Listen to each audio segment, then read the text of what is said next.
Good morning बच्चों, good morning.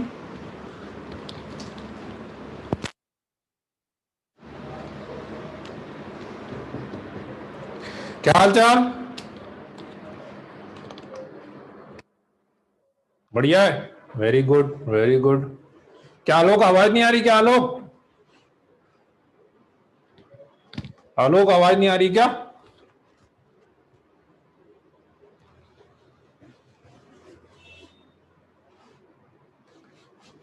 बारिश हो रही है?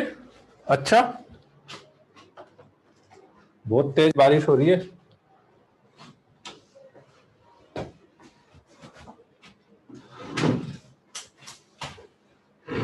हाँ, नाव से आना पड़ा आज भैया।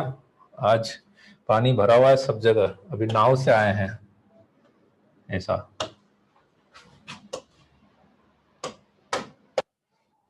हाँ जी, चलो जी, करते हैं स्टार्ट। ठंड तो नहीं है यार, ठंड नहीं है। स्विमिंग आती है मेरे को एक तरह। स्विमिंग है ना, आधी स्विमिंग आती है, मतलब उल्ट रिवर्स वाली आती, ऐसे वाली नहीं आती। चलो जी, जय महाकाल। नहीं नहीं, सही में सही बोल रहा हूं।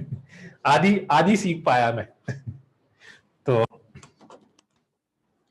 चलो स्टार्ट करते हैं अपन, है ना? हाँ।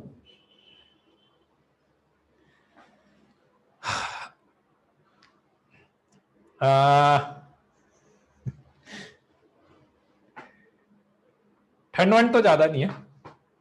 अच्छा, आज और कल कल है ना, दो तीन बच्चों का मैसेज आया कि सर बहुत सारा काम हो रखा है और टेस्ट भी आ रखा है। मतलब बात तो सही है, तो काम तो ज्यादा हो भी रखा है ना? हाँ क्रिश, पर चल रहा है, करेंगे उसको पूरा करेंगे, ऐसा नहीं है?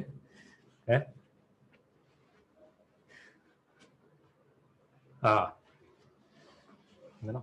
तो अभी देखो, आज और कल तो हमारा मैथ्स की तरफ, मैथ्स का तो कोई असाइनमेंट है नहीं, मैं आपको बताऊं। हाँ, ओवरबर्डन देखो थोड़ा सा, क्या क्लासेस भी बड़ी है और वो लास्ट में आते आते थोड़ा सा हो जाता है। मतलब ये इट इज, मतलब ऐसा नहीं है कि अभी हुआ है, लास्ट में आते आते क्या होता है, देखो टॉपिक्स भी बहुत सारे हो जाते हैं आपके पास, रिवीजन करने के लिए भी बहुत सारी चीजें हो जाती है। तीनों सब्जेक्ट में सिलेबस भी थोड़ा सा फास्ट तो हो ही जाता है।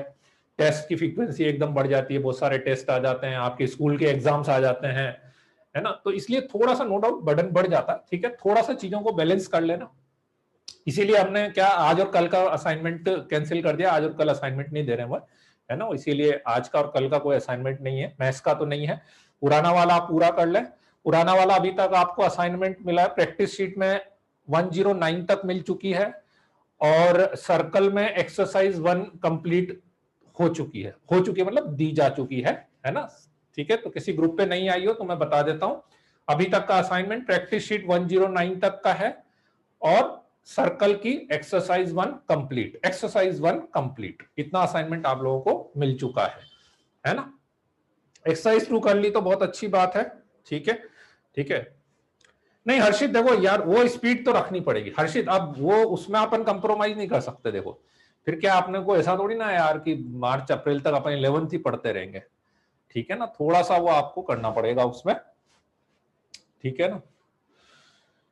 चलो जी, तो करें अपन, धीरे धीरे करते रहेंगे यार, उसमें धीरे धीरे आपको भी थोड़ा सा इंप्रूवमेंट करना है पेस वाइज, और चीजों को बैलेंस कर लो ना। देखो सबसे अच्छा क्या होता है, इसीलिए बोल, थोड़ा थोड़ा काम रोज कर लो। मान लो आपका काम बहुत सारा पेंडिंग हो रहा है ना, ठीक है ना? थोड़ा थोड़ा रोज करते जाओ, थोड़ा थोड़ा सा, ठीक है ना? थोड़ा थोड़ा रोज करो।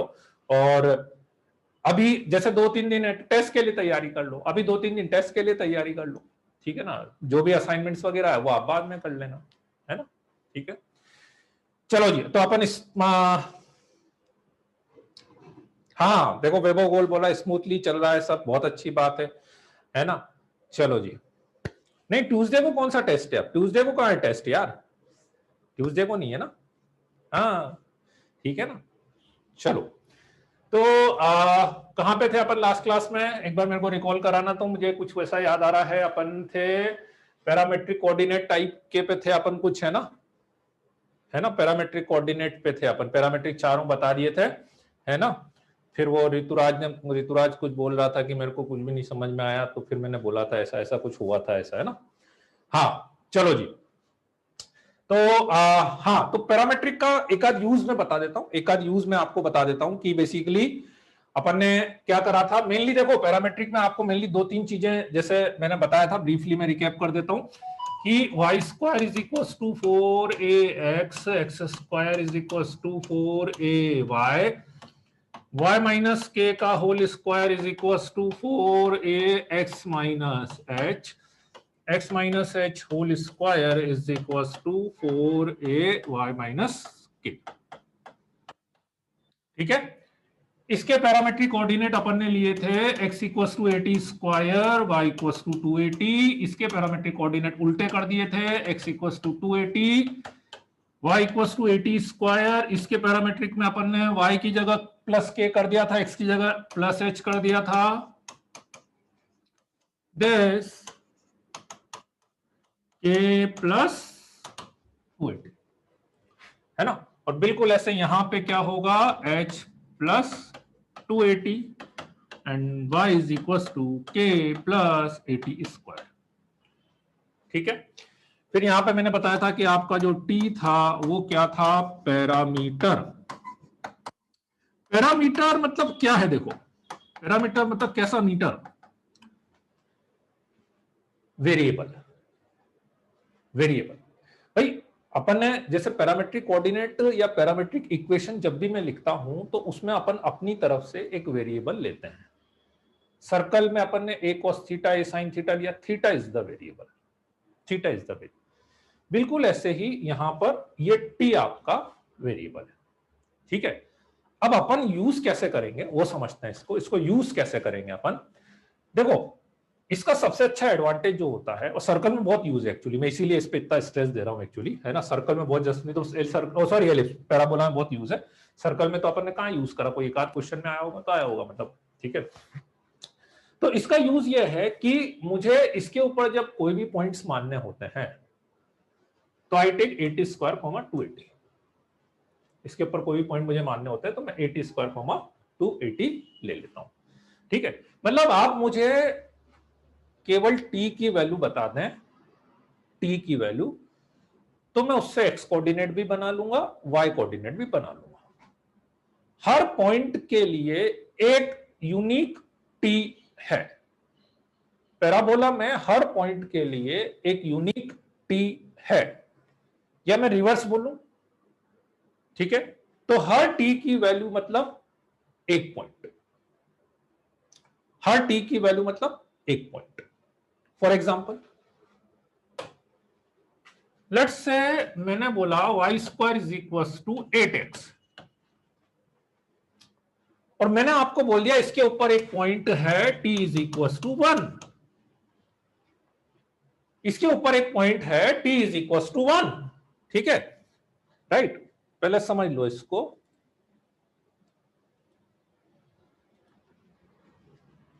ठीक है, इसके ऊपर एक पॉइंट है t इक्वल टू 1, तो अब t इक्वल टू 1 का मतलब क्या है, इसके पैरामेट्रिक कोऑर्डिनेट क्या होते थे, x इक्वल टू a कितना, इसका 2, 4a equal to 8, a equal to 2, a t square, y equal to 2at, 2t square को 4t है ना, x equal to 2t square, y equal to 4t, right. Now what is the meaning of t equals to 1? t equals to 1 का मतलब है x equals to 2, y equals to 4। तो 2,4 यहां पर कहीं पर एक पॉइंट है, this 2,4 we are representing by t equals to 1। तो हर पॉइंट के लिए मेरे पास t की एक वैल्यू है, हर पॉइंट के लिए। तो इसलिए पैरामेट्रिक का सबसे अच्छा एडवांटेज क्या होता है कि अपन एक ही वेरिएबल से डील करते जाते हैं, एक ही वेरिएबल से डील करते जाते हैं। आपने t बता दिया, मतलब मैंने x और y दोनों कोऑर्डिनेट बता दिए। हाँ, एक थोड़ी सी प्रॉब्लम आपको ये लग रही होगी, जैसे सर्कल में क्या होता था, सर्कल और इसमें एक डिफरेंस जरूर ये है कि सर्कल में क्या होता था कि जब मैं a cos theta a sin theta लेता था, उसमें मैंने आपसे बोला कि theta equal to pi by 6, तो आपको इस π/6 का सिग्निफिकेंस समझ में आ रहा है, आपको यह बात समझ में आ रही है कि ये π/6 मतलब यहां से एक एंगल में π/6 बनाऊंगा तो this point is theta equals to π/6। मैंने बोला थीटा इक्वल्स टू π/2, तो आपको उसका मीनिंग समझ में आ रहा है कि π/2 मतलब यहां से π/2 बनाना है, तो ये पॉइंट थीटा इक्वल्स टू π/2 को रिप्रेजेंट कर रहा है। इसमें इस p की वैल्यू का कोई सिग्निफिकेंस नहीं है, इस p की वैल्यू का कोई सिग्निफिकेंस नहीं है, बस t इक्वल्स टू 1 मतलब जस्ट एक वैल्यू है जो इसमें मैं रखूंगा, मुझे पॉइंट मिल जाएंगे। फिर भी आप थोड़ा सा आइडिया समझना चाहे तो समझ सकते हैं। ये पॉइंट t इक्वल्स टू 0 हो गया, ये t की पॉजिटिव वैल्यूज वाले पॉइंट है और ये t की नेगेटिव वैल्यू वाले पॉइंट। t की जब पॉजिटिव वैल्यू रखेंगे तो यहां वाले पॉइंट मिलेंगे और t की नेगेटिव वैल्यू रखोगे तो यहां वाले पॉइंट्स मिलेंगे। फॉर एग्जांपल ये t इक्वल्स टू 1 है, अब मान लो मैं t इक्वल्स टू -2 बोल देता, तो -2 मतलब 2 दूनी 4 दूनी 8 और -8, तो वो यहां वाला कहीं पर पॉइंट होगा 8, -8, दिस इज मीनिंग बस, ठीक है। दिस इज द पैरामीटर, एक वेरिएबल है जिसकी वैल्यू एक पॉइंट को रिप्रेजेंट करेगी। तो इसलिए आगे से जब भी आपको इस पैराबोला पे कोई पॉइंट लेना हो तो इट इज बेटर कि we can take at², 2at, ठीक है ना। और बहुत ज्यादा दिमाग मत लगाओ क्या है, मुझे देखना है कि t क्या है, मतलब हर चीज का एक लिमिटेशन है, अपन कहां पे उसको देख सकते हैं। आप क्वेश्चन में यूज समझ लो उसका कि क्वेश्चन में क्या करना है, उसका मीनिंग क्या है, बस, है ना। अब हर चीज दिखती नहीं है अपने को, मैथ्स में ऐसा नहीं कि हर चीज आपको दिख जाएगी, बट केमिस्ट्री में दिखती है क्या ऐसे कभी, है केमिस्ट्री में दिखी आज तक कोई चीज? फिर यहाँ तो फिर भी थोड़ा बहुत दिखता होगा, केमिस्ट्री में तो बिल्कुल भी नहीं दिखेगा, वो तो कुछ भी एक्सेप्शन का नाम बता के कुछ भी मिला देंगे ऐसे। फिर बताओ, हैं? बिल्कुल ऐसे ही इसका रिवर्स प्रोसेस, बिल्कुल ऐसे इसका रिवर्स प्रोसेस भी है कि हर पॉइंट के लिए आप एक टी की वैल्यू निकाल सकते हैं। जैसे अभी मैंने क्या बोला, टी की वैल्यू बताई, उससे मैंने एक पॉइंट निकाल लिया। ऐसे ही आप मेरे को कोई पॉइंट बताएंगे तो मैं उससे टी की वैल्यू भी निकाल सकता हूं। फॉर एग्जाम्पल मान लो कि मैंने एक पैराबोला लिया y² = 16x, ठीक है, और इस पे एक पॉइंट है 4, -8, तो इसके लिए एक यूनिक टी की वैल्यू होगी, इसके लिए एक यूनिक टी की वैल्यू होगी। फॉर एग्जाम्पल 4a = 16, a = 4 है, तो इसके पैरामीट्रिक कोऑर्डिनेट होता है x = 80², y = 280, तो 4t² = 4, t = ±1,8t = -8, t = -1,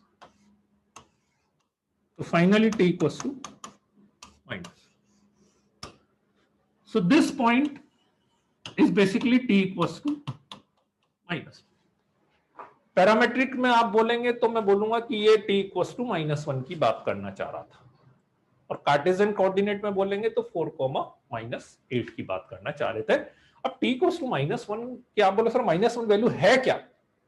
वो डायग्राम में नहीं दिखेगी, कोई डिस्टेंस है कि क्या है, नहीं, बस जस्ट एक नंबर है जिसको मैं रखूंगा, ठीक है ना। यहाँ पे कहीं पे बस ये पता लग जाता है कि t = नेगेटिव पे है, t = पॉजिटिव पे है, ठीक है ना। और बहुत ज्यादा सोच के आप कंफ्यूज मत हो उसमें, एक सिंपल सी फंडा है, मतलब उसमें आप बहुत ज्यादा वो मत सोच, है ना, ठीक है ना। बोलो बच्चों, आ गई बात समझ में? बोलो।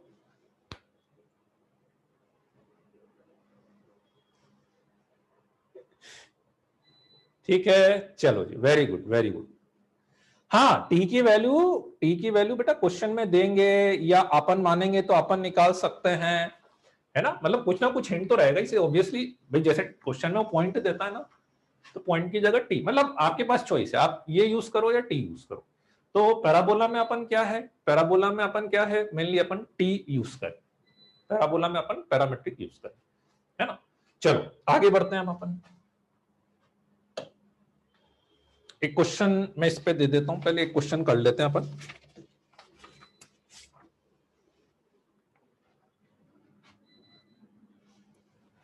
Find the parametric coordinate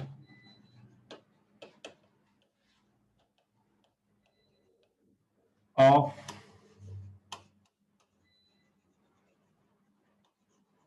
parabola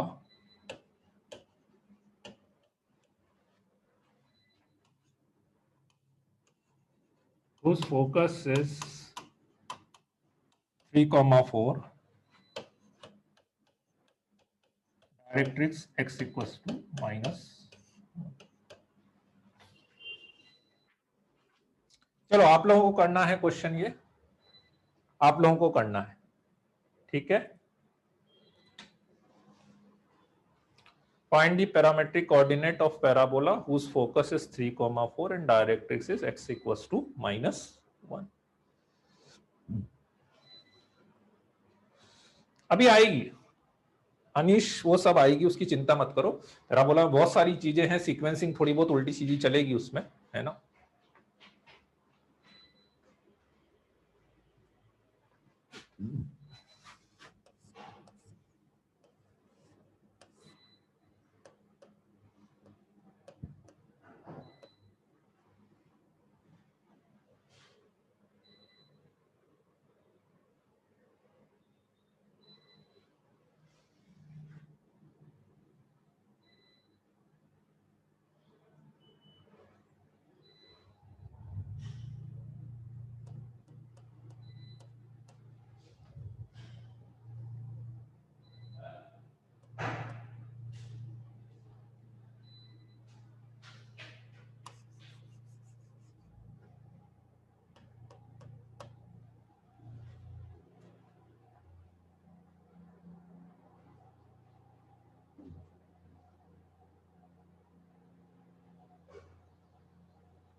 कुछ नाटानी थोड़ा सा गड़बड़ है, एक बार फिर से सोचो तो। नहीं, उसकी जरूरत नहीं है निखिल, उसकी जरूरत नहीं है, लास्ट स्लाइड वाले के लिखने की जरूरत नहीं है। कुछ आपने निकाला ठीक है, थोड़ी सी एक गड़बड़ हो रही है, लेकिन फिर भी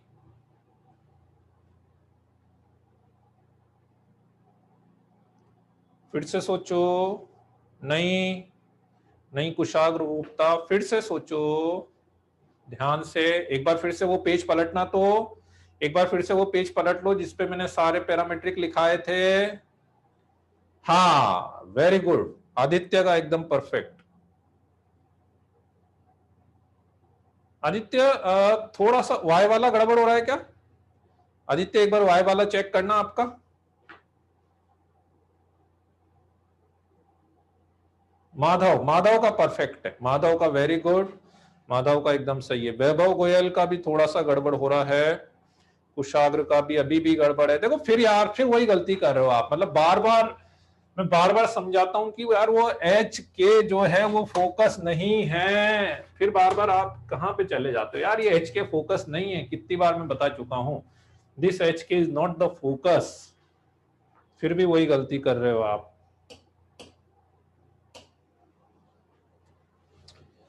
राघव का बिल्कुल सही है, राघव का एकदम परफेक्ट है। नहीं आप इक्वेशन क्या, जैसे पैरामेट्रिक कैसे लिखता हूं मैंने कैसे लिखा था, x equals to this, y equals to this, ऐसे लिखते हैं ना अपन, वैसा लिखना आप, x equals to this, y equals to this. Kushagra अब सही है, कुशाग्र अब सही लिखा है तुमने, अब सही लिखा है। नयन का भी सही है, गोपाल गर्ग का भी सही है। गोपाल गर्ग असली वाला गोपाल गर्ग ही हो ना तुम, कि नकली वाले हो? एक नकली भी तो आता है ना गोपाल गर्ग। कैसे, मुझे कैसे पता लगेगा? गोपाल गोपाल गर्ग तुम बोल रहे हो सर मैं ही हूं, अब वो भी ये बोलेगा नकली वाला आएगा तो सर मैं ही हूं, मुझे कैसे पता लगेगा मैं ही हूं? तो वो तो सब यही बोलेगा मैं ही हूं असली है। चलो जी, हो गया, ठीक है। देखो, find the parabola coordinate of whose focus is 3,4, x axis y axis, x equals to minus, एक रफ डायग्राम बना रहा हूं, rough diagram, x equals to -1, ठीक है। Focus is 3,4, 3,4। डायरेक्ट्रिक्स देखकर ये समझ में आ गया कि पैराबोला x इक्वल्स टू -1 है ना, है ना, ये है मतलब पैराबोला ऐसा कुछ, सॉरी ये x एक्सिस y एक्सिस नहीं है, मैंने गलत बना दिया, ये x एक्सिस y एक्सिस नहीं है, ठीक है। सिंपल ये मैंने डायरेक्ट्रिक्स बना दिया यहाँ पे, और ये मैं एक्सिस बना देता हूं, ये मेरा पैराबोला हो गया, ठीक है। ये x इक्वल्स टू -1 हो गया, और ये फोकस हो गया आपका 3,4, तो ये 3,4 अपना फोकस हो गया, ठीक है। तो इसकी इक्वेशन y इक्वल्स टू 4 आ जाएगी, correct, because this line is parallel to y axis, so definitely this line is parallel to x axis, तो y equals to 4, so y equals to 4, but definitely this point is -1,4. तो vertex चाहिए मुझे, vertex, क्योंकि अपन ने देखो ये तो समझ में आ गया x इक्वल्स टू -1 है ना, x इक्वल्स टू -1 है, और पैराबोला ऐसे चल रहा है, इसका मतलब पैराबोला कौन सा वाला बनेगा, y minus K whole square is equals to 4x minus H, y minus K is equals to 4x minus H, ठीक है।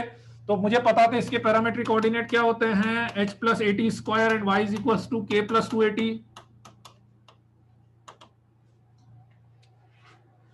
h K is the vertex, vertex क्या होगा, दोनों का मिड पॉइंट हो जाएगा, 3 ± 1, 3 ± 1, 4, तो ये वर्टेक्स हो गया। तो x is equals to 1 + 80 square and y is equals to k means कितना हो गया, 4 + 280। a की वैल्यू निकाल लेते हैं, a की वैल्यू क्या होगी, इन दोनों के बीच की डिस्टेंस इज द, अब ये तो समझ में आता है ना सबको, दोनों के बीच की डिस्टेंस a है, तो a कितना आ रहा है, 2, साफ साफ दिख रहा है, a2 आ रहा है, a2 आ रहा है, तो 1 + 2t square and y is equals to 4 + 4t। बोलो बच्चों,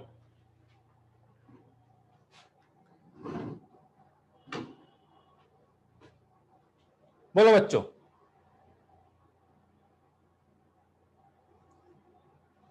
कोई डाउट है ना, आ गई ना बात समझ में। अब इक्वेशन, अच्छा मैंने लास्ट क्लास में कुछ क्वेश्चन दिए थे, क्वेश्चंस करे कि नहीं वाले, लास्ट क्लास में कुछ क्वेश्चन दिए थे, बेसिक क्वेश्चन थे, देखो वो सारे क्वेश्चन आप कर लोगे ना, तो एटलीस्ट आपको वो समझ में आ जाएगा कि पैराबोला कब कैसा क्या क्या बनना है, कैसी इक्वेशन है ना। बने नहीं यार, वो तो बन जाने चाहिए यार, उसमें भी किसी को डाउट आ रहा है तो फिर मुश्किल हो जाएगी यार, है ना, मेरे ख्याल से वो तो हो जाना चाहिए सारे क्वेश्चन यार, इजी है, मतलब मैंने वो इसीलिए दिए थे ताकि एक बार आपको सबको समझ में आ जाएंगे, ठीक है। हाँ वो जरूर कर लेना, वो जरूर कर लेना, बेसिक क्वेश्चन है, ताकि आपको इक्वेशन समझ में आ जाएगी, ठीक है। चलो बड़े आगे, a बराबर 2 है, a बराबर 2 है, हर्ष, हर्ष वर्टेक्स और इसके बीच की distance, this is a, this is a, this is 2a and latus rectum, this is 4a, a 2a 4a, है ना। चलिए बढ़ते हैं आगे, ठीक है। Next question,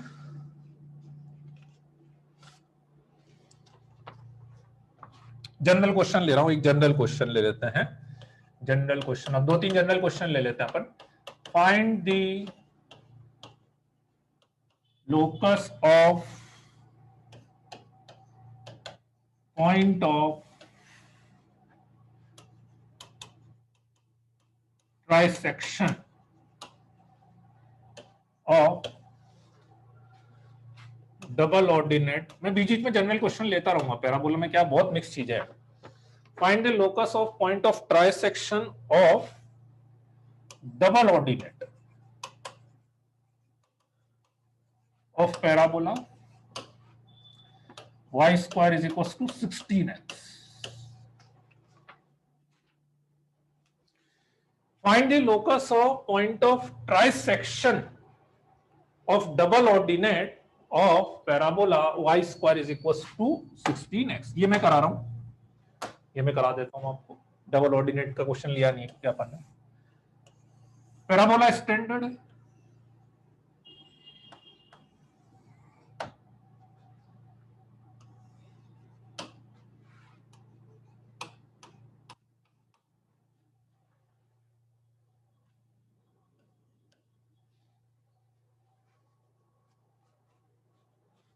Y square is equal to 16x, x axis y axis, ठीक है, y square is equals to 16x.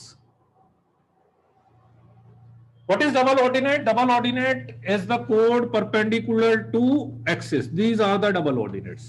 याद आ रहा है? ये सब डबल ऑर्डिनेट थी,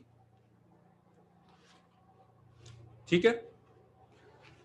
locus of point of trisection, trisection let's say कोई एक डबल ऑर्डिनेट में मान लेता हूं, ये वाली, कोई एक मान लो आप, कोई एक मान लो, इसको हटा दो, इसको भी हटा दो, इसके ट्राइसेक्शन का लोकस निकालना है, ट्राइसेक्शन। अब ट्राइसेक्शन का लोकस मतलब इसको ट्राइसेक्ट करने वाले तो दो पॉइंट होंगे ना, इसको ट्राइसेक्ट करने वाले तो दो पॉइंट होंगे ना, तो इसका या इसका लोकस निकालना है। हो सकता है कि दोनों का लोकस एक ही आ रहा होगा, अपन कोई भी एक पॉइंट लेकर रैंडमली स्टार्ट करते हैं, हो सकता है उसका लोकस एक ही आ रहा होगा। लेट्स से मैंने इसको एच के मान लिया, जिसका लोकस मुझे निकालना है ना। Let's say this is P Q,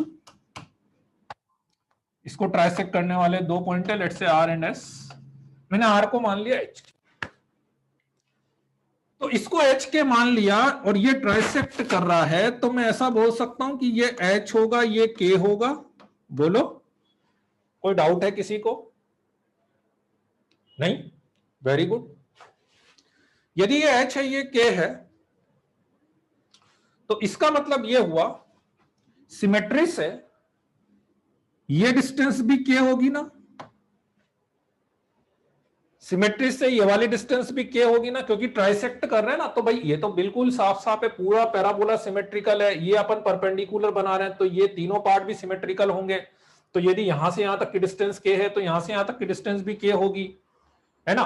अब ये डिस्टेंस यदि के है, तो मुझे एक चीज समझ में आ गया कि ये जो अपन ट्राइसेक्ट कर रहे हैं, तो ट्राइसेक्ट कर रहे हैं तो इसके जो तीन इक्वल पार्ट हो रहे हैं, तो एक पार्ट की लेंथ कितनी हो गई, एक पार्ट की लेंथ कितनी हो गई, 2k हो गई ना, 2k हो गई ना। तो इस पार्ट की लेंथ भी 2k ही आएगी ना, और इस पार्ट की लेंथ भी 2k आएगी ना,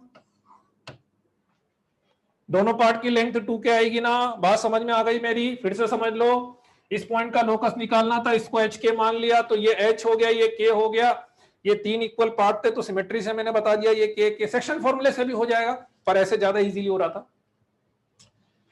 तो इस पॉइंट के कोऑर्डिनेट बता सकते हैं कितने आएंगे, पी के कोऑर्डिनेट, पी के कोऑर्डिनेट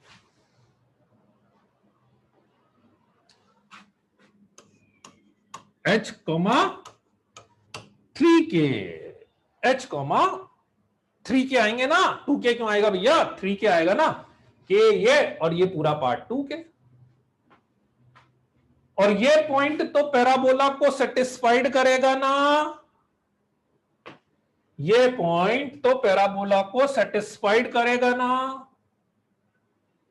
ठीक है। बस, तो यदि ये पैराबोला को सेटिस्फाइड करेगा, तो ये पैराबोला में पुट कर देते हैं, y की जगह पे आएगा 3k का whole square is equal to 16 into H, so 9k square is equal to 16h, so locus of h k is 9y square is equals to 16x, 9y square is equals to 16x, है ना। अब देखो, आप समझना बात को, parabola आ रहा है ना, ये भी y square is equal to 4x वाला पैराबोला ही आ रहा है ना, ये भी, है ना। तो एक्चुअली हो क्या रहा होगा पता है, जैसे s पॉइंट आप लेते या r लेते हैं, एक्चुअली पता है लोकस कैसा बन रहा है, इसका जो लोकस बन रहा होगा ना, वो ऐसा बन रहा है, क्योंकि वर्टेक्स तो यही आ रहा है। तो आप वो s और r, उस पूरे का लोकस एक ही आ रहा है, एक्चुअली पूरे का लोकस है ना एक ही आ रहा है, तो इसलिए वो ऐसा नहीं कि r का अलग आएगा या s का आएगा अलग, सेम ही आएगा, दोनों का सेम ही आएगा, ठीक है। हाँ, ये भी पैराबोला ही आ रहा है ना। हाँ, एक तरह से सेम हो गया ना, तो वाई स्क्वायर मतलब बस लेटर सेक्टम कब हो गया इसका, सेम पैराबोला आ रहा है, लेटस रेक्टम कम हो गया उसके अंदर का। ठीक है, चलो जी बढ़ते हैं आगे। तुषार क्या नहीं समझ में आया बेटा? तुषार चौधरी, तुषार चौधरी कौन सी बात नहीं समझ में आई? ये एच के समझ में आया था, ये एच और ये के समझ में आया था, ये एच और ये के समझ में आया था। यदि ये के समझ में आया था तो ये के भी समझ में आया होगा। तो इसकी लेंथ 2k हो गई, इसकी लेंथ 2k हो गई, तो ये लेंथ भी 2k हो गई, तो ये टोटल लेंथ 3k हो गई। ठीक है, तो ये h, 3k आ गया, मतलब सब चीजें डायग्राम से दिख रहा है। सर एस से क्यों पास कर रहा है? एस से क्यों पास कर रहा है? क्योंकि ये पैराबोला है भैया, ये पैराबोला है, इसकी भी एक्सिस यही है, तो इसलिए ऊपर आर से पास होगा, क्योंकि ये लेंथ ऊपर है, तो ऊपर आर से पास होगा, तो नीचे एस से पास होगा। ठीक है ना, चलो जी बढ़ते हैं आगे।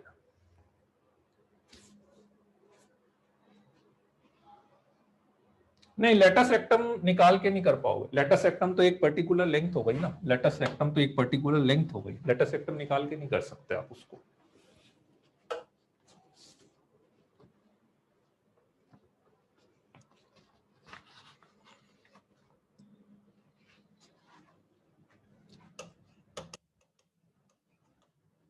Find equation of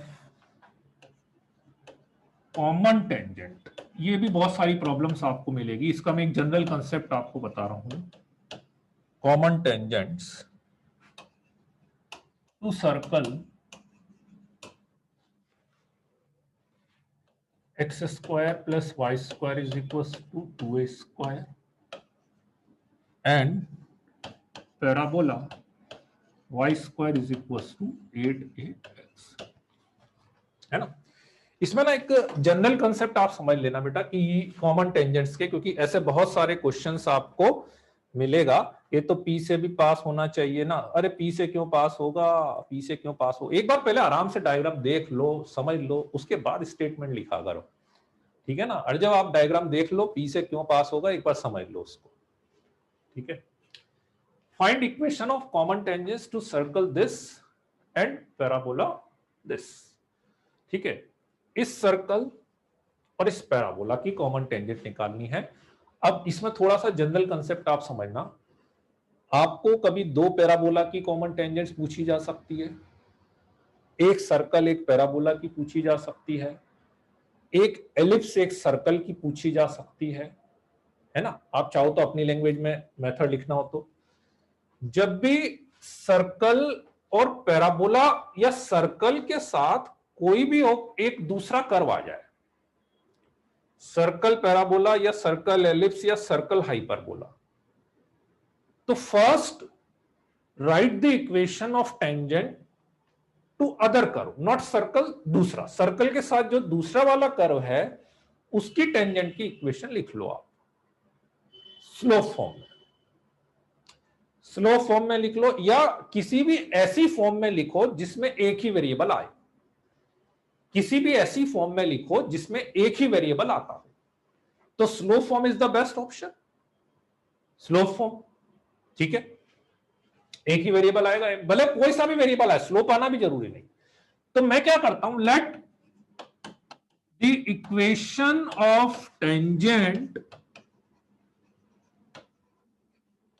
of parabola y square is equals to 8ax,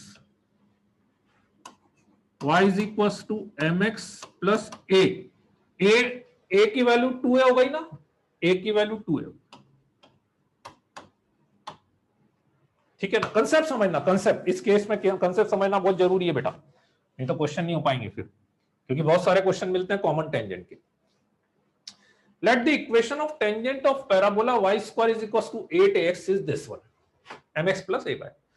मैं क्या बोल रहा हूं कि कोई सी भी ऐसी इक्वेशन लिख लो इस टेंजेंट की जिसमें एक वेरिएबल आता है, इसलिए मैंने पॉइंट फॉर्म नहीं लिखी, उसमें दो वेरिएबल आते हैं x1 और y1, है ना, m लिख लिया। राइट नाउ मुझे ये पता है कि ये m की हर वैल्यू के लिए, ये मुझे पता है कि ये m की हर वैल्यू के लिए इस पैराबोला की तो टेंजेंट होगी ना, m की हर वैल्यू के लिए ये इस पैराबोला की टेंजेंट होगी ना, मैं कुछ भी रख दूं m की हर वैल्यू के लिए ये लाइन इसको टच करेगी ना, ठीक है, तो पैराबोला का काम खत्म हो गया। अब मुझे m की ऐसी वैल्यू निकालनी है ताकि ये सर्कल को भी टच करे। पैराबोला को तो कर दिया टच, अब मुझे इसके लिए m की ऐसी वैल्यू निकालनी है कि सर्कल को भी टच करे। और मुझे सर्कल के लिए मैं इसीलिए मैंने क्या करा, इसलिए मैं सर्कल की कंडीशन सबसे बाद में लगाऊंगा, पहले दूसरे कर्व को ले लेते हैं यूज। और सर्कल के लिए किसी भी लाइन को टच कराना है तो सबसे आसान कंडीशन है कि उसके सेंटर से perpendicular distance equals to radius. Condition of tangency ऐसे लगा दो, सॉल्व करके लगाना, सॉल्व करके लगा दो, जैसे इच्छा वैसे लगा दो आप, ठीक है। लेट्स सॉल्व कर लेते हैं, आप बोलो सॉल्व कर लेते हैं। M y m square x plus 2 m square x minus m y, ये आ गया, ठीक है। तो इस पे लगा देते हैं आप condition of tangency of circle, condition of tangency of circle क्या है, सेंटर से perpendicular distance is equal to radius. Centre है 0 0, रेडियस है √2a।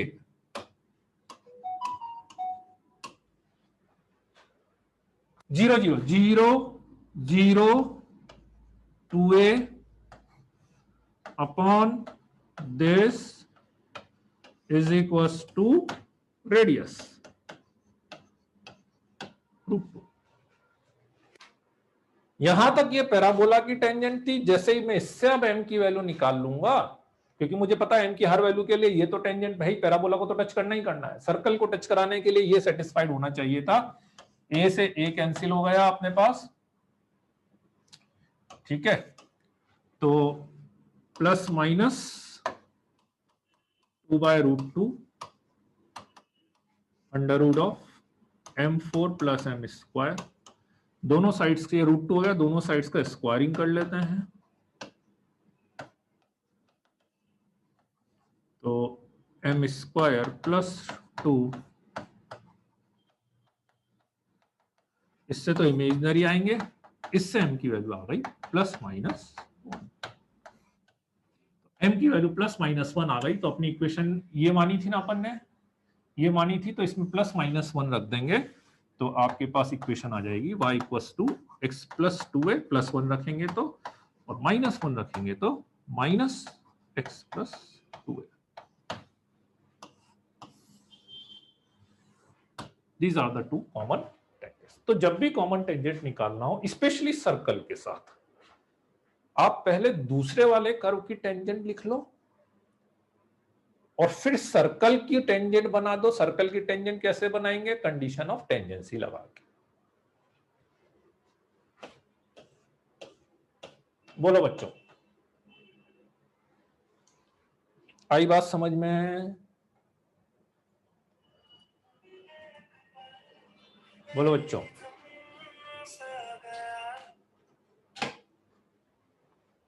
आ गई, बहुत बढ़िया, वेरी गुड वेरी गुड।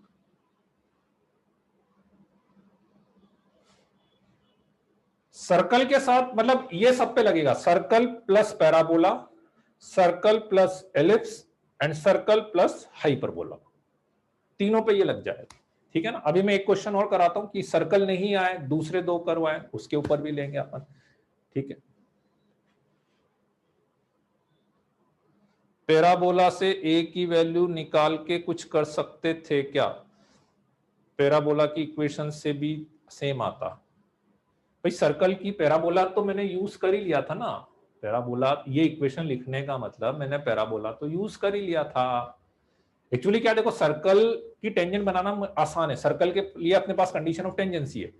मैं पहले सर्कल की लिख के फिर पैराबोला की बनाना मेरे लिए मुश्किल है, उसमें मुझे क्वाड्रेटिक बना के d=0 ही करना पड़ता है, उसमें ये ऑप्शन नहीं रहता मेरे पास, इसलिए।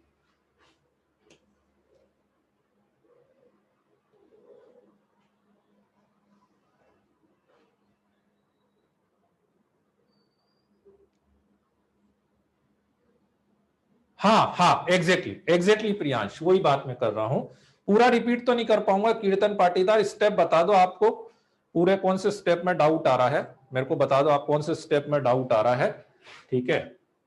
क्योंकि एक एक स्टेप में ऑलरेडी, यार पूरा रिपीट मत कराया करो ना यार, एटलीस्ट जिस स्टेप में कोई कंफ्यूजन है, मतलब आप तो एक लाइन एक वर्ड लिख देते हो रिपीट, पर आप ये भी तो सोचो ना यार, वो रिपीट मतलब एक वर्ड लिख दिया आपने रिपीट, अरे यार कम से कम जिस स्टेप में डाउट आ रहा है कम से कम वो तो बता दो ना यार।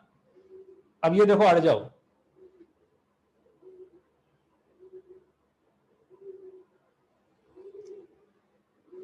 अब बताओ। एक बच्चे ने लिखा थर्ड स्टेप में क्या डाउट है बेटा सुशांत? इसको एल्शियम लेके और इसके इधर से उधर नहीं कर सकते, मतलब ऐसे मत करो यार।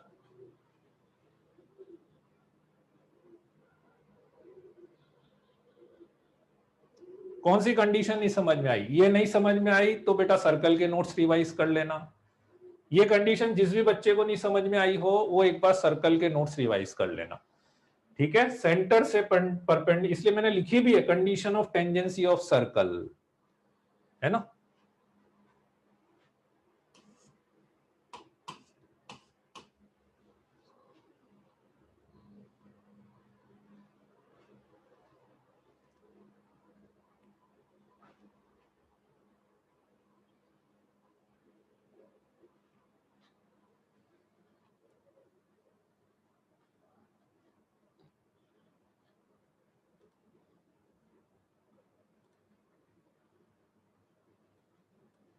चलो बढ़े आगे।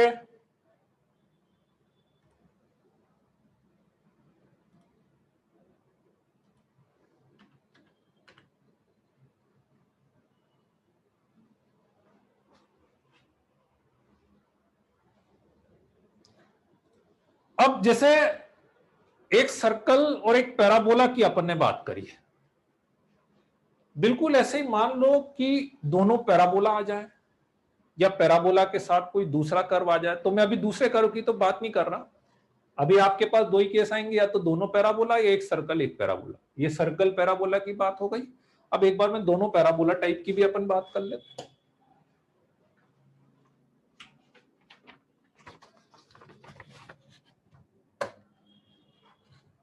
Equation of common tangent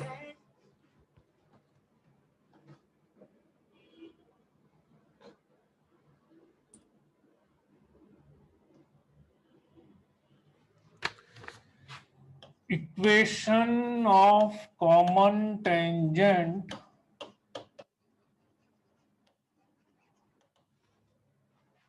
to y square is equals to 4x and x square is equals to 32y।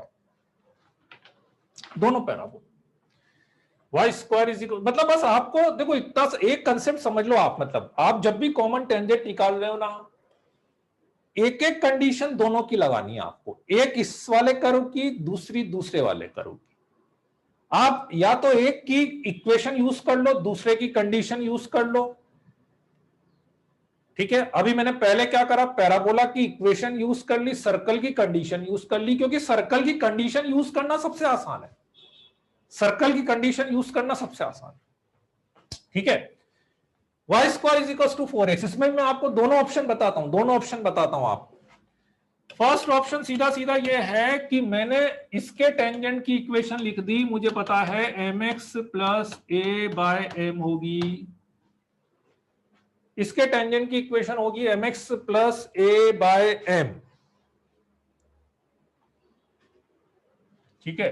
mx plus A bye, तो ये पैराबोला का काम खत्म हो गया। जैसे ही आप ये इक्वेशन लिखते हैं, it is sure short कि whatever be the value of m you will put in this equation, that line will touches to this parabola। तो इस पैराबोला का काम खत्म हो गया। अब मुझे बस m की ऐसी वैल्यू चाहिए जिसके लिए ये लाइन इसको भी टच कर दे, तो ये लाइन इसको भी टच करे, तो एक यूनिवर्सल कंडीशन तो मेरे पास है ही सही ना। एक यूनिवर्सल कंडीशन कौन सी, कि दोनों को सॉल्व करें और उसको इक्वल 0 कर दें। सर्कल के साथ ये एडवांटेज है, दोनों प्रॉब्लम को कंपेयर करने की कोशिश करना।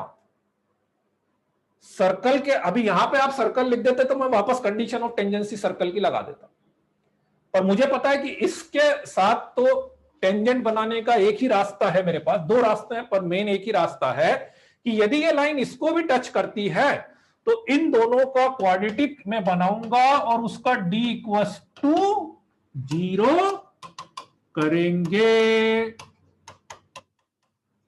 उसका d इक्वस टू 0। ठीक है, तो मैंने एलसीएम लिया mx square minus 32 m square x minus 32 equals to 0।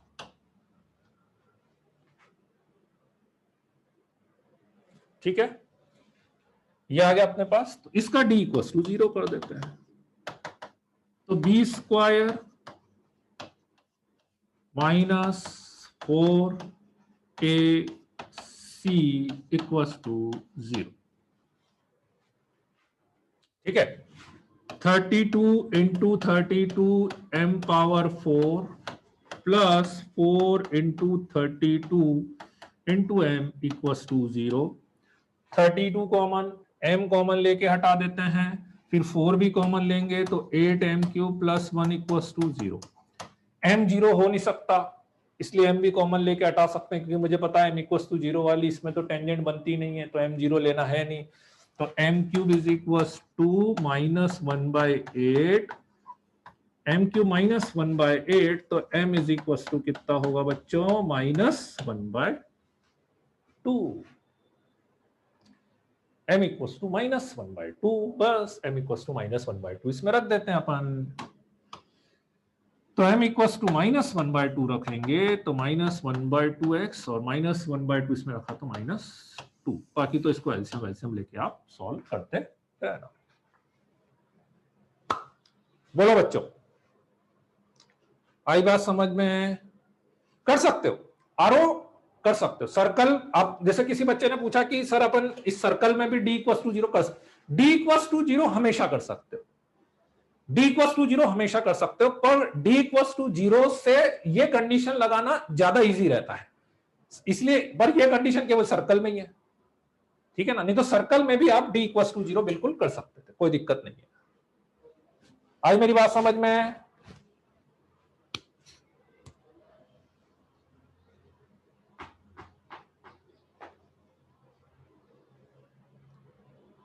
बिल्कुल वो भी कर सकते हो मर्चेंट। अभी मैं दूसरा मेथड वो भी बता देता हूं आपको, मैं दूसरा मेथड वो भी बता, दोनों क्वेश्चन में बता देता हूं। एक काम करता हूं, मैं दोनों में आपको दोनों मेथड बताता हूं, चलो ठीक है ना, दोनों में आपको दोनों मेथड बताता हूं।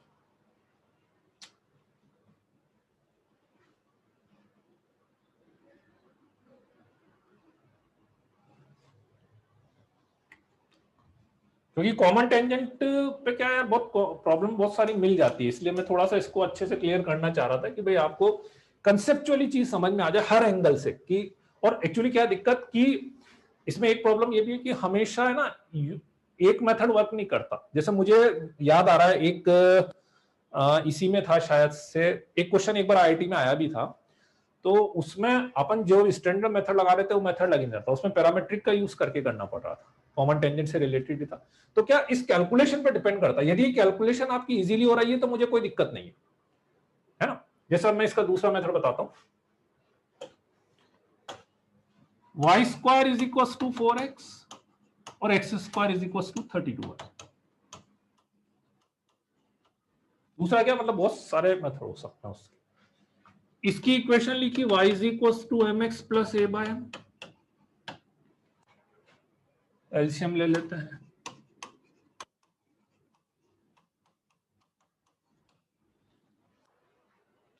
इसकी इक्वेशन लिखी x equal to my plus 4a32 equal to 8 by m, यही थी ना, m dash, m dash, what is m dash, what is m dash, 1 by m, very good very good, याद आ रहा है, m dash equal to 1 bye.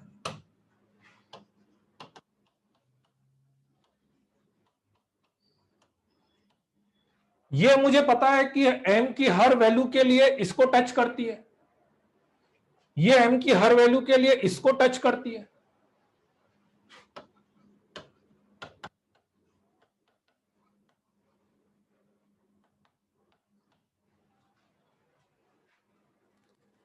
ठीक है, ये m की हर वैल्यू के लिए इसको टच कर रही है, m की हर वैल्यू के लिए इसको टच कर।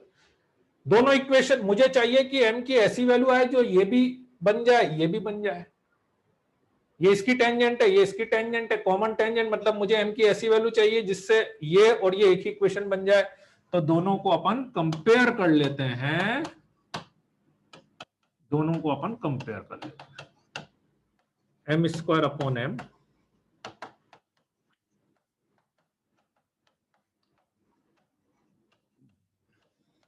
ये भी m हो गया तो m क्यूब, माइनस माइनस की गड़बड़ हुई है क्या, ये माइनस आएगा ना,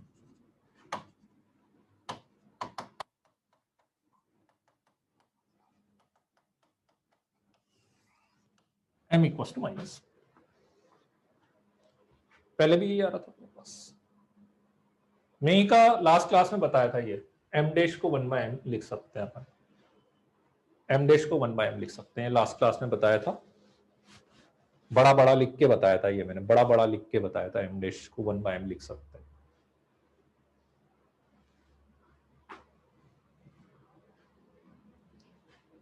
ठीक है, this is another approach. Approach समझ में आई, दोनों अप्रोच को कंपेयर करना कहां पे, मतलब मेन चीज वो है, देखो कॉमन टेंजेंट में अप्रोच ही काम करेगी यहां, ठीक है। पहले वाला ही क्वेश्चन था, आरओ दुबे पहले वाला ही क्वेश्चन था, ये पहले वाला ही क्वेश्चन था, उसी को मैंने दूसरे मेथड से बताया है। ये आईआईटी का मेरे को याद नहीं आ रहा, वो एलिप्स हाइपरबोला से रिलेटेड था, उसमें सेक थीटा टेन थीटा इसमें नहीं आया था, वो एलिप्स हाइपरबोला में था, ठीक है। चलो जी बढ़े आगे,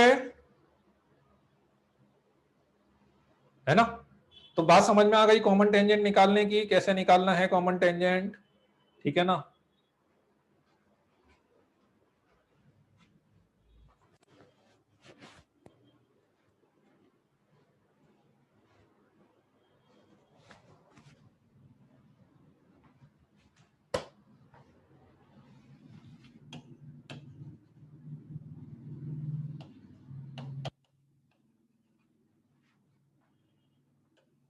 length of code,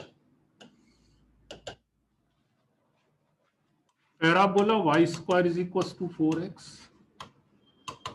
line y is equal to mx plus c,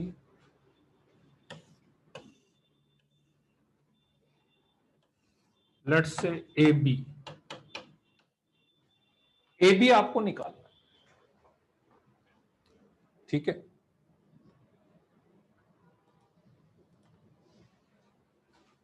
four A x ले लेते हैं, 4ax, मेथड समझना हो मेथड समझ लो, ठीक है। दो है, एक मैं इससे बता देता हूं, उससे आप डायरेक्ट कर लेना, फिर मेथड समझना मेथड समझ लेना, और नहीं तो ठीक है फॉर्मूला भी अपने पास आएगा। इन दोनों का अपने को ए बी की लेंथ निकालनी है, ए को मान लेता हूं मैं x1 y1 और बी को मान लेता हूं मैं x2 y2, तो एक तरह से मैं ऐसा बोल दूं कि A B is equal to under root of y2 minus x2 minus x1 का whole square, y2 minus y1 का होल। और अप्रोच भी समझना आप, क्वेश्चन इस डेरिवेशन को मैं इसीलिए करा रहा हूं कि आप इसकी अप्रोच भी समझना कि देखो अपन कैसे लेंथ निकाल रहे हैं। सर्कल में अगेन मेरे पास एक एडवांटेज था, यदि आपको याद आ रहा हो, सर्कल में मैंने लेंथ ऑफ कोड निकालने का सबसे आसान तरीका बताया था कि इसकी इक्वेशन है, सर्कल की इक्वेशन है, ये डिस्टेंस आ जाती थी, रेडियस आ जाती थी, पाइथागोरस से ये आ जाता था, उसका डबल करके ये आ जाता था सर्कल में, याद आ रहा है। कुशाग्र गुप्ता आप पूछ भी रहे थे, शायद से कुशाग्र पूछ भी रहे थे ना तुम, ठीक है, इस टाइप का सर्कल में, ठीक। यहां पे ऐसा कुछ लगेगा नहीं, यहां पे ऐसा कुछ लगेगा नहीं, है ना। चलो तो मुझे यह निकालना है सीधा सीधा, x1 y1 पॉइंट पैराबोला पर भी है और x1 y1 पॉइंट लाइन के ऊपर भी है कि नहीं, बोलो बच्चों। ये पॉइंट दोनों को सेटिस्फाई करेगा, ये पॉइंट भी दोनों को सेटिस्फाइड करेगा, तो यदि ये पॉइंट मैं इसमें रख दूं और ये पॉइंट इसमें भी रख दूं, रख सकता हूं, किसी को कोई डाउट है। A and B point satisfy line as well as parabola, तो यदि मैं दोनों को माइनस कर दूं, दोनों इक्वेशन को माइनस कर दूं तो ऐसा बन जाएगा ना,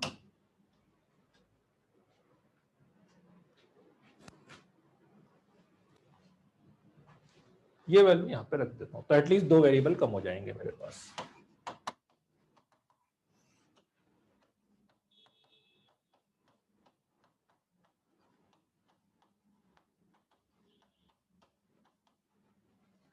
x2 माइनस x1 का होल स्क्वायर को बाहर ले लेते हैं।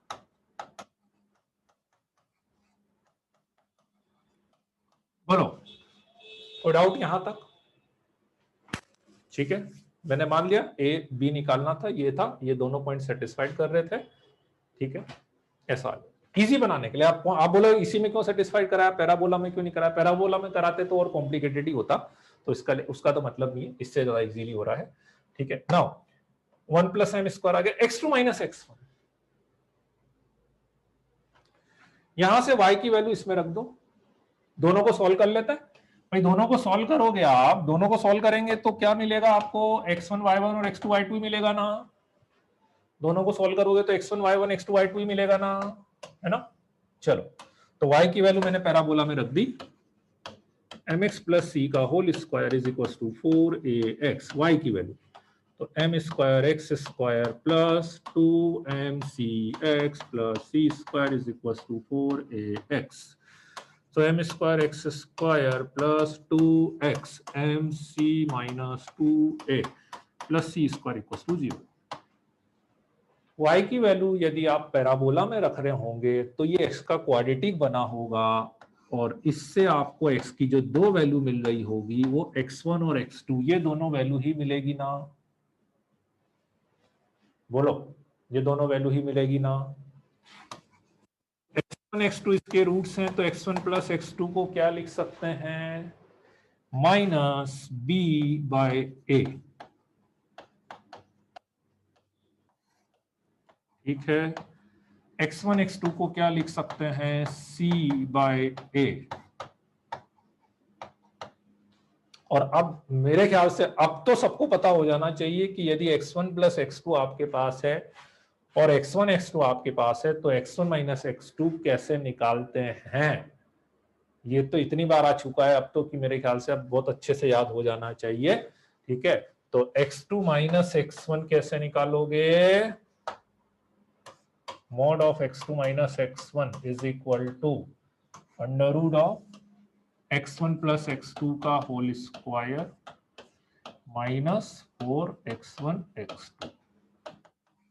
x1 प्लस x2 का होल स्क्वायर, इसका स्क्वायर मतलब 4 upon m power 4 mc minus 2a का whole square minus 4x1 x2 is c square upon m square.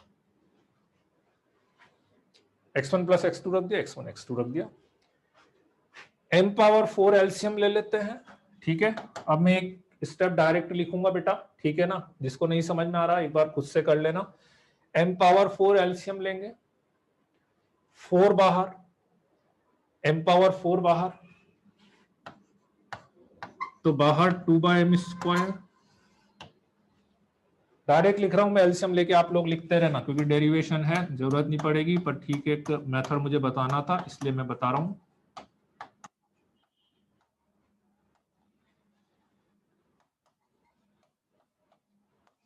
ये कैंसिल हो जाएगा, ठीक है, राइट। इसकी वैल्यू यहां पे रख दो आप, x2 माइनस 4 भी अंडर रूट के बाहर ले लेते हैं, 4 भी अंडर रूट के बाहर ले लेते हैं, तो 4 भी अंडर रूट के बाहर लोगे तो मेरे पास आ गया 4 by M square under root of A minus M C. ये x2 माइनस x1 की वैल्यू अंडर रूट दोनों का एक साथ कर लेते हैं, तो आपको जो फाइनली फॉर्मूला याद रखना है, लेंथ ऑफ कोड 4 by M square under root of A 1 plus M square A minus.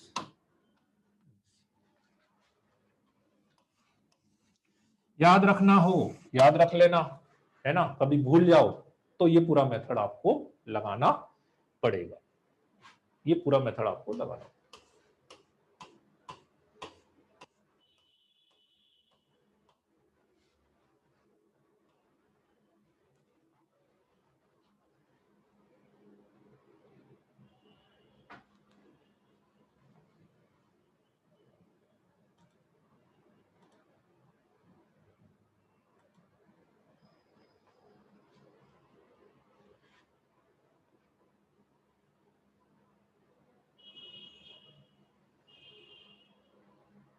हाँ, नोट कर लो प्रूफ, एक बार नोट कर लो प्रूफ। इसलिए मैंने बताया एक्चुअली ये मेथड भी है, मतलब कभी फॉर्मूला भूल जाओ क्योंकि फॉर्मूला थोड़ा बड़ा है, कंफ्यूजेबल है कभी कभी, तो ये मेथड। और अगेन ये जो मेथड है मतलब ये सब पे चलेगा, पैराबोला, एलिप्स, हाइपरबोला, है ना। इसलिए मैं कुछ कुछ मेथड्स पे ज्यादा कंसंट्रेट कर रहा हूं क्योंकि ये मेथड सब पे काम करेगा।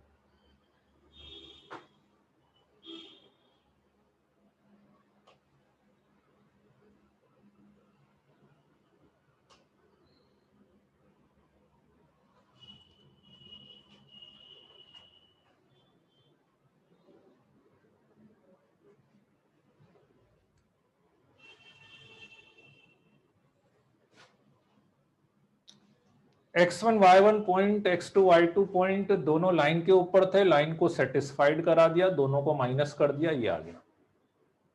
यहां से y1 माइनस y2 की वैल्यू डिस्टेंस फॉर्मूले में रख दी तो ये आ गया।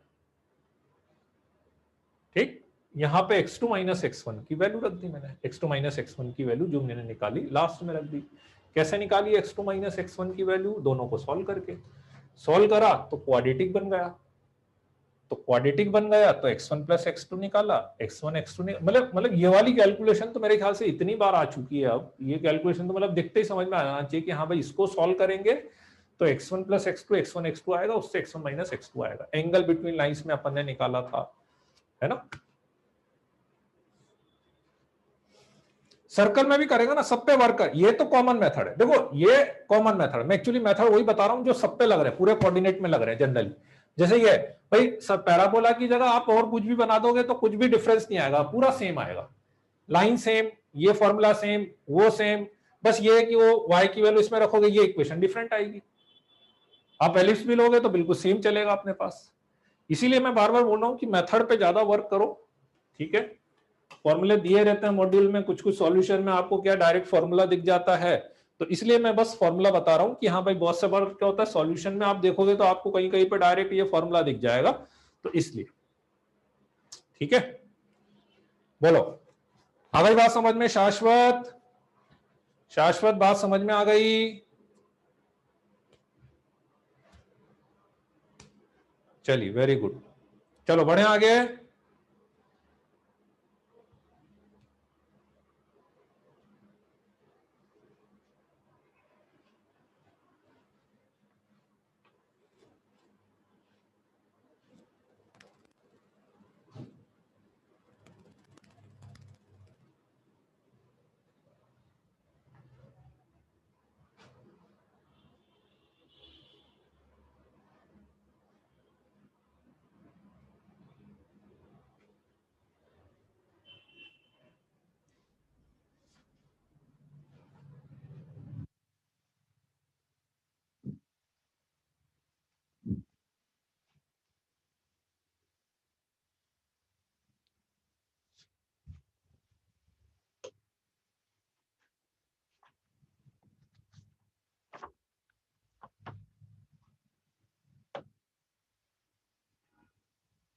Find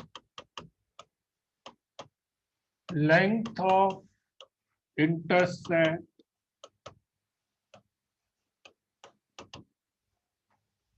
cut by line 4y is equal to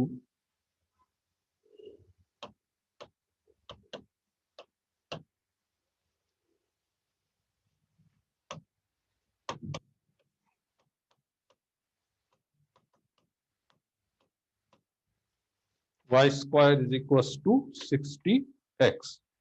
ठीक है, अब इसको फॉर्मूले से भी कर सकते हैं और डायरेक्ट भी कर सकते हैं। ठीक है, फॉर्मूले से बता दूं, एक बार फॉर्मूला लगाना बता देता हूं। ठीक है, 64x 4 by M square under root of A into 1 plus M square into A minus M C. a is equal to 4a equal to 64, a equal to 16 हो गया, m इक्वल टू लाइन क्या थी, 4 से divide कर दो तो y is equal to line हो गई मेरे पास, लाइन हो गई y is equal to 3/4x minus 12 चौक 48। तो m हो गया आपके पास 3/4, 80 हो गया आपके पास माइनस। बस डायरेक्ट वैल्यू रख सकते हो, डायरेक्ट वैल्यू रख सकते हो। 4 by M square under root of A 1 plus M square into A minus M into C. ठीक है, 4 से 3 टाइम्स कैंसिल, 25, ये भी 25। ठीक है, तो ये हो गया 64/9 under root of 16 into 25/16 into 25।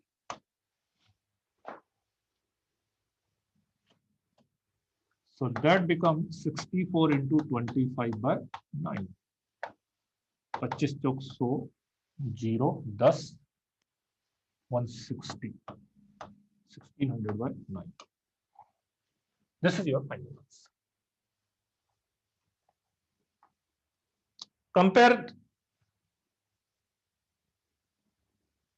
ढंग से कर लेना, बस कंपेयर करने के लिए m और c की वैल्यू निकाल लेना और a की वैल्यू निकाल लेना, है ना। और नहीं तो फिर वो पूरा, जब तक फॉर्मूला याद है, ठीक है, formula will be definitely much better.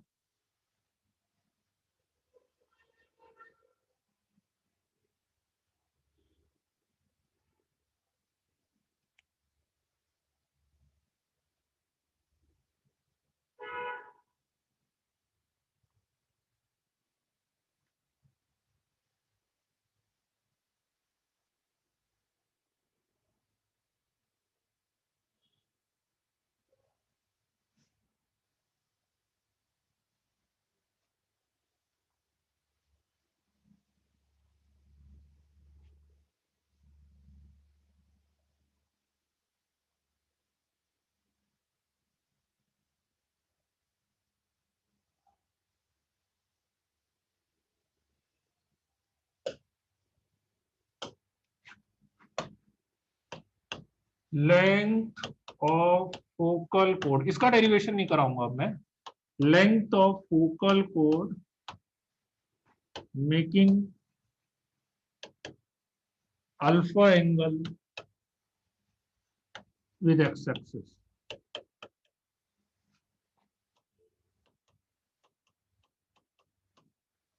Length of focal chord making alpha angle with x-axis। क्या होती थी फोकल कोड? फोकल कोड क्या होती थी बच्चों? जो फोकस से पास हो और एक्स एक्सिस से अल्फा एंगल बना रही है। ठीक है, तो एक तरह से पहले वाला ही केस हो गया ना, बस इन्होंने ये बोल दिया कि वो लाइन 1,0 से पास हो रही है, एक्स एक्सिस से अल्फा एंगल बना रही है, तो y माइनस 0 is equal to 10 alpha X minus A. यही होगी ना इक्वेशन, ये इक्वेशन आएगी ना इसकी। ठीक है, बस तो y is equal to X 10 alpha minus A 10। m ये आ गया, c ये आ गया, a की जगह पे a रखना है, पिछले वाले पैराबोला वही y square is equal to 4x है। तो फाइनली मैं आपकी बार पूरा कैलकुलेशन नहीं कर रहा हूं, डायरेक्ट आपके पास आएगी length is equal to 4a cosec square alpha. पहले वाले फॉर्मूले में m की जगह पे tan अल्फा रख देना और c की जगह पे ये रख देना, आ जाएगा। m की जगह पे ये रख देना, c की जगह पे ये रख देना और a की जगह पे a रख देना, तो पहले वाले फॉर्मूले में आ जाएगा। ठीक है,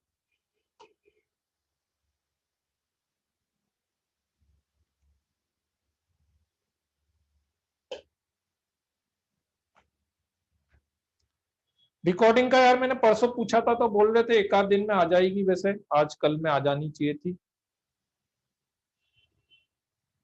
हाँ नहीं आई, वो तो मैंने देखा था, आई तो नहीं है अभी, आई तो नहीं है।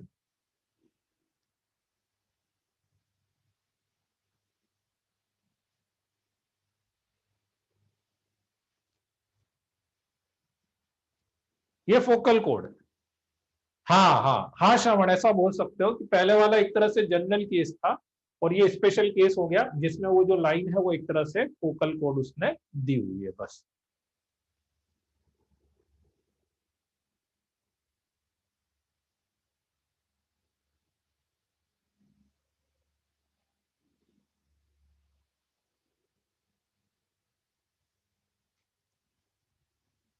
मैक्स के कंसेप्ट मैक्स रिव्यू कर देंगे, मतलब मैं समझा नहीं कुछ अलग से पूछना ये सब चीजें, पर्सनल चीजें अलग से। चलो बढ़े आगे।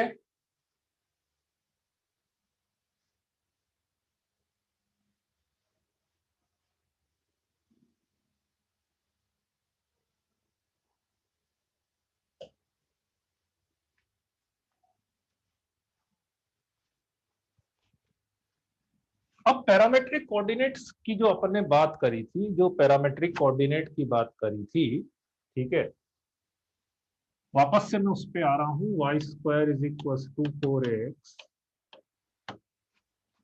x equal to 80 square and y equal to 2। ठीक है, इक्वेशन ऑफ टेंजेंट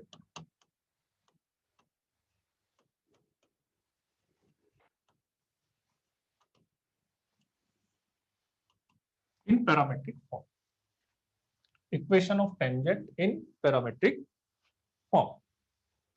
ठीक है, पैरामेट्रिक फॉर्म।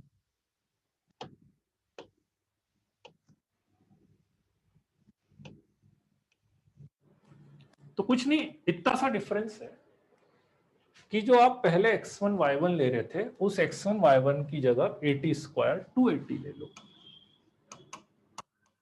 बस सिंपली, और कोई डिफरेंस नहीं है। तो अपनी इक्वेशन क्या थी, मतलब वो जो x1 y1 लेते थे ना, x1 y1 की जगह 80 स्क्वायर 280, अपनी इक्वेशन क्या थी, y y1 equals to 2ax plus x1, y y1 equals to 2ax plus x1, y y1 कितना 280, 2a, x1 कितना 80 स्क्वायर, 2a से 2a कैंसिल। ठीक, so T Y is equals to x plus 80 square. This is finally equation of tangent in parametric form. Ty equals to 80 square. मतलब एक तरह से अब आपके पास ये टेंजेंट की तीसरी फॉर्म हो गई पैराबोला। नहीं, सबसे पहले अपन ने क्या लिखी थी, mx plus a by m, फिर अपन ने पॉइंट फॉर्म लिखी y y1 is equal to 2ax plus x1 लिखी,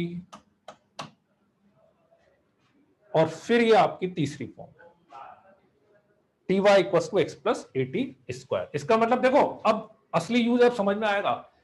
यदि आपको टी की वैल्यू जैसे मैंने दी थी ना कि इस पॉइंट पे टी की वैल्यू है, आप डायरेक्ट इक्वेशन लिख सकते हो। टी की वैल्यू यदि आपको पता है तो you can directly right the equation of the tangent. ठीक है,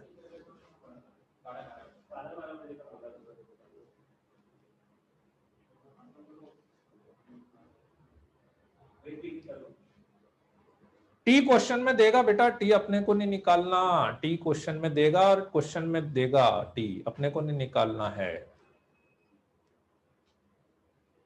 टी भी अपन निकालेंगे तो फिर कैसे काम चलेगा?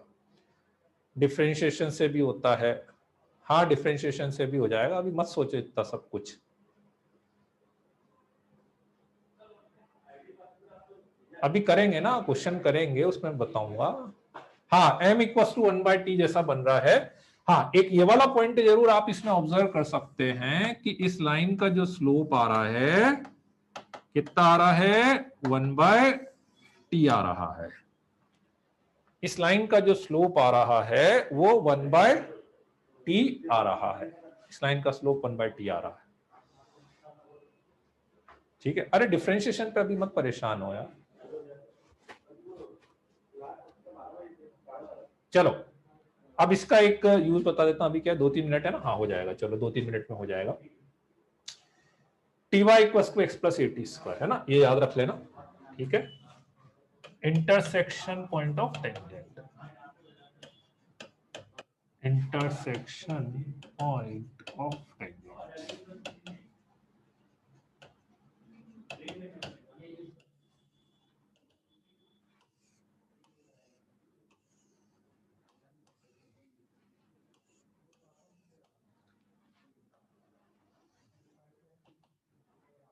ये T1, ये T2। एक पॉइंट मानना होता है तो T मान लेते हैं, 2 पॉइंट मानने होंगे तो T1 और T2 मान लेंगे। ठीक, parabola y square is equal to 4x।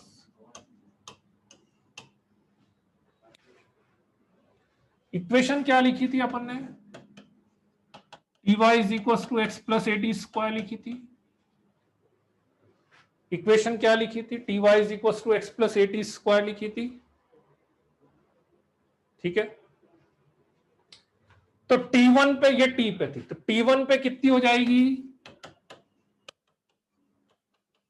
ऐसी हो जाएगी। T2 पे कितनी हो जाएगी, ऐसी हो जाएगी।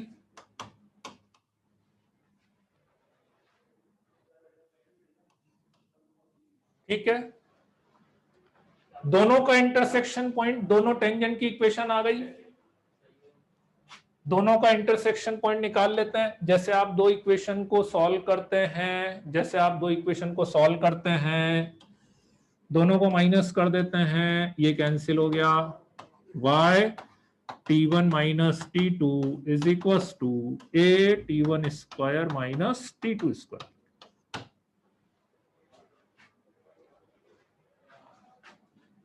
इसके फैक्टर्स होंगे, कैंसिल हो जाएगा, y is equal to a t1 plus t2, y equal to a t1 plus t2। y की वैल्यू किसी में भी रख दो, फर्स्ट में रख दो, सेकंड में रख दो। ठीक है, ये इक्वेशन नंबर 1 थी। लेट से मैं नेमिंग कर देता हूं तो आपको इजी रहेगा, p q r है ना। ये मेरे पास pr की इक्वेशन थी और ये मेरे पास qr की इक्वेशन थी। ठीक है, तो ये किसके कोऑर्डिनेट्स निकाल रहे हैं अपन, r के कोऑर्डिनेट्स निकाल रहे हैं।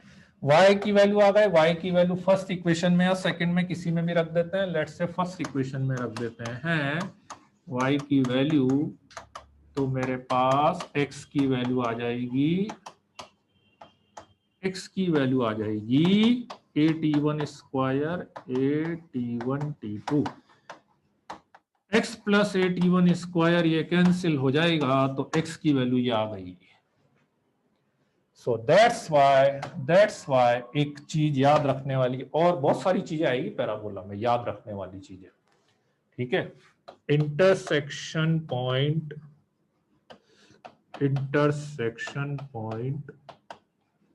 Of tangents at t1 and t2, a t1 t2, a t1 plus t2, a t1 t2 and a t1 plus t2। ठीक है, नहीं नहीं नहीं, ये पैरामेट्रिक नहीं आएगा, माधव माधव माधव, वो मत करना गलती, ठीक है। पैरामेट्रिक कोऑर्डिनेट केवल सर्कल के ऊपर आता है, टी वाला जो ना वो सर्कल, सॉरी पैराबोला के ऊपर ही आते हैं, पैराबोला के बाहर वाले को नहीं कर सकते। हाँ अनिश, एमजीएम टाइप का है भी सही, लग नहीं रहा वो है ही सही। अभी एक प्रॉपर्टी में लिखाऊंगा भी सही, अभी तो टाइम हो गया, नेक्स्ट क्लास में मैं लिखाऊंगा, नेक्स्ट क्लास में लिखाऊंगा मैं। देखो प्रियांश, फिर आप क्वेश्चन गलत क्वेश्चन पूछ रहे हो, T1 T2 क्या पॉइंट ही है ना कि पैरामीटर। देखो फिर वही बात आप कर रहे हो जो मैं शुरू में 10 मिनट तक डिस्कस करा था। मैंने आपको बोला अरे यार कि parabola y² is equal to 4ax पर एक पॉइंट है T1, तो क्या मतलब समझोगे इसका। अपन ने शुरू में यही सारी बात करी है कि जैसे ही मैंने बोला पैराबोला पर एक पॉइंट है T1, तो इसका मतलब क्या है, एक पॉइंट है उसका पैरामीटर T1 है, उस T1 से आप xy निकाल लो जो आपकी T1 की वैल्यू पर पॉइंट डिफाइंड है, वेरी गुड, बस ठीक है ना। तो मैंने उस टाइम भी आपसे यही बोला था कि अब मैं आगे जब भी बात करूंगा ना, मैंने आपसे बोला कि पैराबोला पर एक पॉइंट है T, तो इसका मतलब उस T की वैल्यू के करस्पॉन्डिंग में x निकाल सकता हूं और y निकाल सकता हूं, बस पैरामीटर ही है वो, पैरामीटर पैरामेट्रिक ही बोलेंगे वो तो अपन उसको, ठीक है। चलो जी बोलो बच्चों, आई कि नहीं बात समझ में ये वाली, ये तो खैर समझ में क्या है, इसमें सीधा सीधा याद रखने वाली चीज है, ठीक है। चलो ठीक है, ये याद रख लेना, नेक्स्ट क्लास में अब मैं यहीं से स्टार्ट करूंगा, नेक्स्ट क्लास में मैं यहीं से स्टार्ट करूंगा।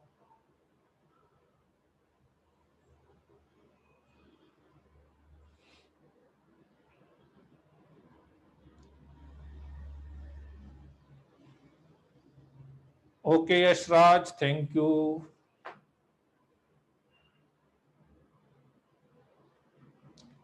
क्वेश्चन 1 का 1, कल के होमवर्क का क्वेश्चन 1 का 1 नहीं समझ में आया कि 1 का 1 तो बहुत ईजी था यार।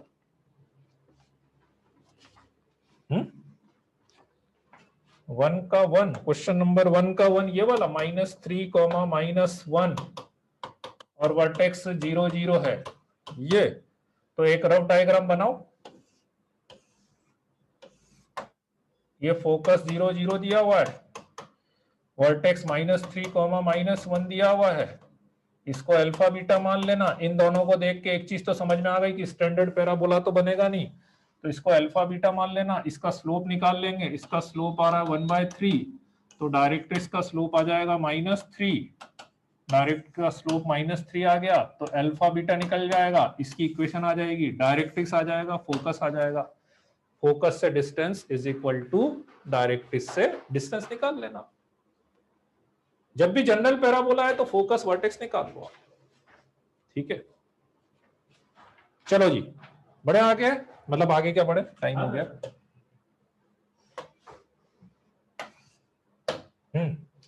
ये फर्स्ट स्लाइड है जो कि कल वाली थी, ये सेकंड वाली थी, ये क्वेश्चन नंबर 1 था, ये क्वेश्चन नंबर 2 था, ये क्वेश्चन नंबर 3 था कॉमन टेंजेंट वाला, इसका ऊपर का पार्ट ये है, नीचे का पार्ट ये है, ये कॉमन टेंजेंट दूसरा वाला था,